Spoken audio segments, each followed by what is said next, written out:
ہلیں گے بھی نہیں، جلیں گے بھی نہیں، سیسا بھی نہیں کریں گے۔ فَلَمَّا أَسْلَمَا وَتَلَّهُ لِلْجَبِينِ، جب ان دونوں نے ہمارے حکم پر گردن رکھی اور باپ نے بیٹے کو ماتھے کے بل لٹا دیا، یہ ہوئی نا بات۔ تفسیر کا ایک جز میں عرض کر دیتا ہوں۔ ابراہیم علیہ السلام نے اسماعیل علیہ السلام کو لٹایا اور آپ نے چھری چلائی۔ چھری کا کام ہے کاٹنا، وہ رکتی نہیں کاٹنے سے، لیکن آپ چھری چلا رہے ہیں، گردن نہیں کٹ رہی۔ آپ نے تیز کیا، خوب تیز کیا۔ اور یہ اصول بھی ہے، جانور کو ذبح کرنے سے پہلے چھری کو خوب تیز کر لیا جائے، اس کو کھنڈی چھری سے نہ ذبح کیا جائے، تکلیف نہ دی جائے۔ اور وہ ذبح کرنے کا طریقہ میں آخر میں عرض کر دوں گا انشاءاللہ۔ تیز کیا، پھر چلایا، نہیں چلی، غصے میں آ کے ایسے پتھر کو مارا، چھری ایسے پھینکی، پتھر کے دو ٹکڑے ہو گئے۔ تو جلال میں کہنے لگے ایک پتھر کو دو ٹکڑوں میں تقسیم کر کے رکھ دیا، نرم سا گلا تو اس سے نہیں کٹتا۔ تو حدیث پاک کے الفاظ میں عرض کروں، الخلیل یأمرنی بالقطع مرتن، اللہ کا خلیل تو مجھے ایک مرتبہ حکم دے رہا ہے کہ تو اس کا گلا کاٹ، والجلیل ینہانی 70 مرتن، 70 مرتبہ اللہ حکم دے رہا ہے خبردار۔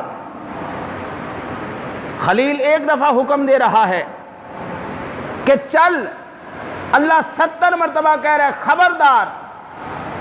او بابا یہ احسان مانو اللہ کے خلیل کا کہ انہوں نے قربانی کی اس انتہا تک۔ آج یہ کرونے کے سسٹم میں جو صاحب استطاعت بھی ہے وہ بھی قربانی کوئی نہیں کر رہا۔ جو گائے بھینس بکرا وغیرہ لے کے آ رہے تھے آج وہ بھی کوئی نہیں لا رہے۔ بڑے لوگ گائے میں حصہ ڈال لیا۔ گائے میں حصہ ڈالنا بہت آسان ہے، بکرا لے کے آنا بہت آسان ہے، بچے کو لٹا کے ذبح کرنا یہ معنی رکھتا ہے بابا۔ فرمایا جس وقت ابراہیم علیہ نبینا علیہ السلام نے عزم کر لیا اب چھوڑنا نہیں، تو فرمایا وَنَادَيْنَاهُ يَا ابراہیم۔ اللہ اکبر، اللہ اکبر۔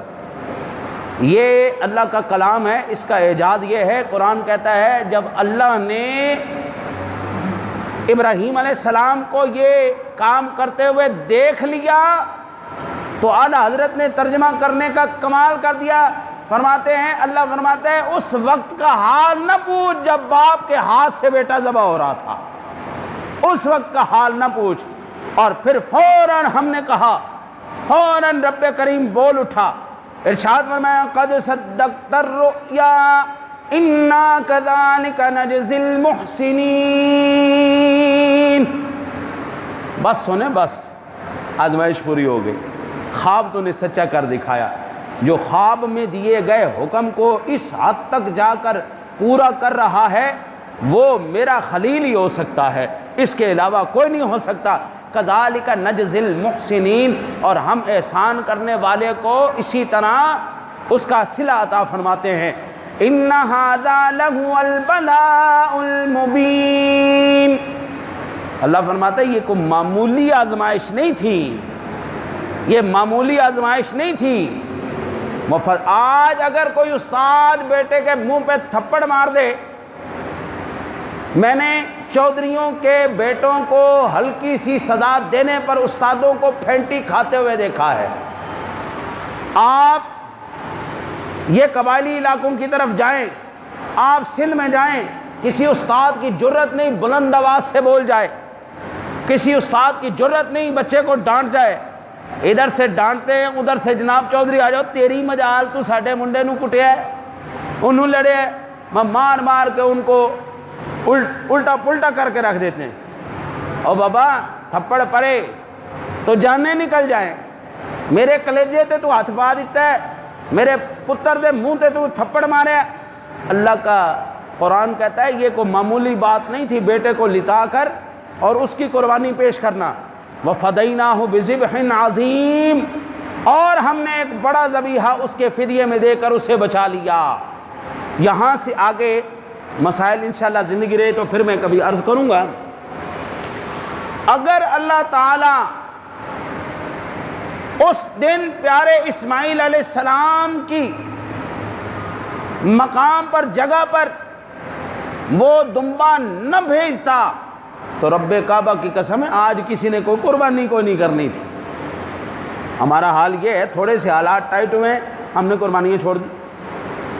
تھوڑی سی گرمی بڑھی، روزے چھوڑ دیے. تھوڑا سا الٹا پلٹا پروگرام ہوا، نمازیں چھوڑ دی. نماز ساتھ ہو، مسجد ساتھ ہوتی، نماز کو نہیں پڑھتی. اذان ہو رہی ہوتی رہے، ٹھیک ہے. اور تو اگر بچے ذبح کرنے پڑتے پھر. میرے آقا نبی اکرم صلی اللہ علیہ وسلم کی ایک حدیث پاک ہے، اور یہ اگر آپ نے تفصیلی واقعہ پڑھنا ہو، بڑا کمال خوبصورت واقعہ ہے.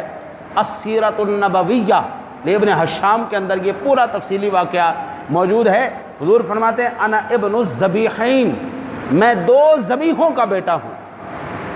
ایک حضرت اسماعیل علیہ نبینا علیہ السلام کی ذات گرامی، ایک حضرت عبداللہ سرکار کے والد گرامی حضرت عبد المطلب نے